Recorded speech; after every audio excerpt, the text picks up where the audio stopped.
শেখ হাসিনার জামানাতে আমরা গলা উঁচিয়ে বলার চেষ্টা করতাম অনেক আকার ইঙ্গিতে। আর দেশের বাইরে থেকে রীতিমতো একেবারে যাকে বলা হয় বাম্বু, একটি সরকারকে বাঁশ দেওয়ার জন্য যে সকল অশ্লীল অশ্রাব্য শব্দ ব্যবহার করা দরকার সবই আমরা শেখ হাসিনার জামানাতে করেছি।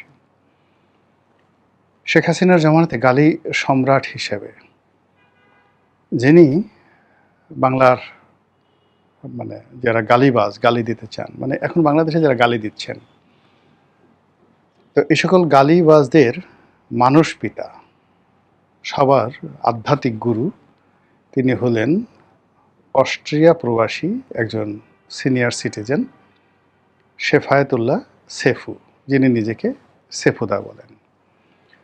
আওয়ামী লীগ জামানাতে কী হলো, তিনি সবাইকে গালি দিতেন, অকথ্য, অশ্রাব্য, অশ্লীল ভাষায় গালি দিতেন।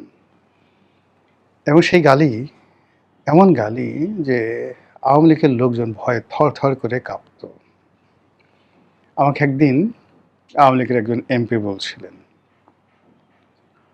যে তাকে ফোন করেছে, তো ফোন করার পর ভদ্রলোক মানুষ, ডাক্তার হাবিবে মিল্লাত, তো ফোন করে বলতেছে যে আমি সেফুদা বলছি। তো তার তো আসলে জানার কথা না সেফুদাকে, ইত্যাদি ইত্যাদি। তো বললো কোন সেফুদা? তা সে বলল যে যে গালি ওই পাশ থেকে দিল, রনি ভাই, আমি জিন্দিগিতে কখনো এই ধরনের গালি শুনিনি।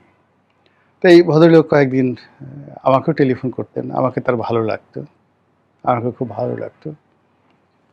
তো অনেক খোলামেলা কথাবার্তা বলতেন যে রনি ভাই দেখেন, আমি যদি এই যে আমার গালিকে সবাই ভয় পায়, মওদুদ আহমেদ 1.5 ঘন্টা 2 ঘন্টা আমার সাথে কথা বলেন, তারপরে আওয়ামী লীগের সব মন্ত্রী এমপি আমি টেলিফোন করলে আমার সাথে সবাই কথা বলেন, আমি যদি গালি না দিতাম তাহলে কি সবাই সেই আমার সঙ্গে এভাবে কথা বলতো? তো সেই গালিকে সে ভীষণ রকম ভয়, যাকে বলা হয় তার গালিকে যে ভয় পেত, আর এটাকে সে গর্ব হিসেবে নিত। তো এই কাজ করতে করতে বেশ কয়েকজন লোকের সঙ্গে তার শত্রুতা তৈরি হয়ে গেল। তার মধ্যে সেই আওয়ামী লীগপন্থী সম্ভবত এক ভদ্রলোক আছেন, আসাদ পংপং তার নাম, তিনি মালয়েশিয়াতে থাকেন।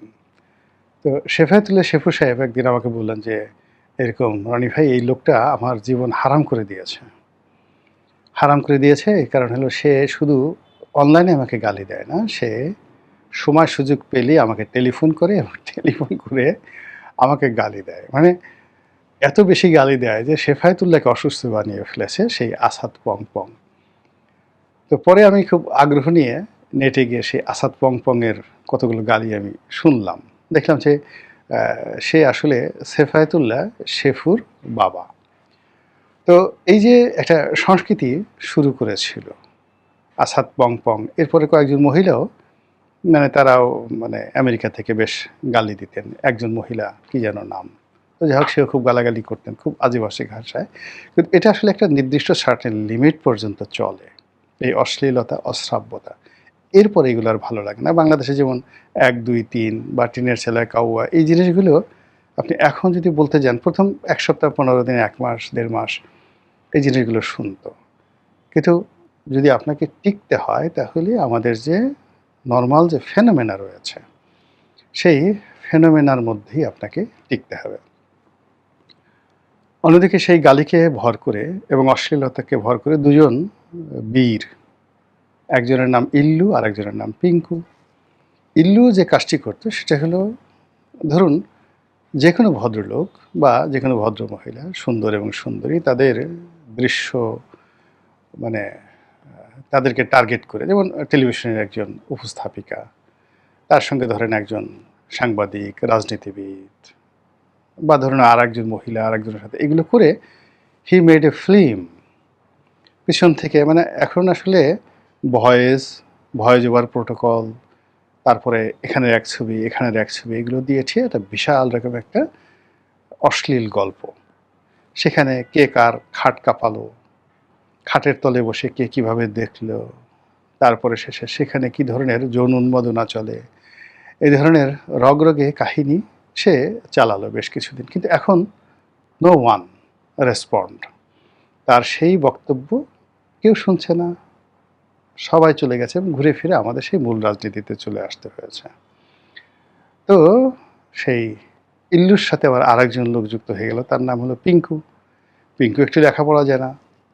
তো সেই লেখাপড়া জানা পিঙ্কু সে সেই একসাথে শেফায়েতুল্লাহ সেফুর সেই গালি, ইল্লুর সেই খাটকাপান্ন অশ্লীলতা, মানে যা কিছু মন্দ রয়েছে এই সমাজে প্রায় সব মন্দগুলো একত্র করে সে একটা মিক্সচার তৈরি করে বেশ কিছুদিন সে দাপট শুরু করলো। এবং একেবারে ১ বছরের মধ্যে হিরো, সুপার হিরো বলতে গেলে একেবারে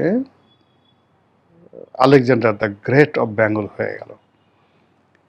কিন্তু ধীরে ধীরে ধীরে ধীরে দেখা গেল সেই অশ্লীলতার যে জিনিস, মিথ্যার যে জিনিস, সেই জিনিসগুলো আসলে লং টার্মে কেউ খাচ্ছে না। এবং পুরো যারা একসময় তাকে খুব নির্ভর করতো, ভালোবাসতো, যাদের মানে এই সেফায়েতুল্লাহকে, ইল্লুকে, পিঙ্কুকে, এখন ওই মানুষগুলোই দেখা গেল তাদের চেহারা দেখার সঙ্গে সঙ্গেই বমি করছে।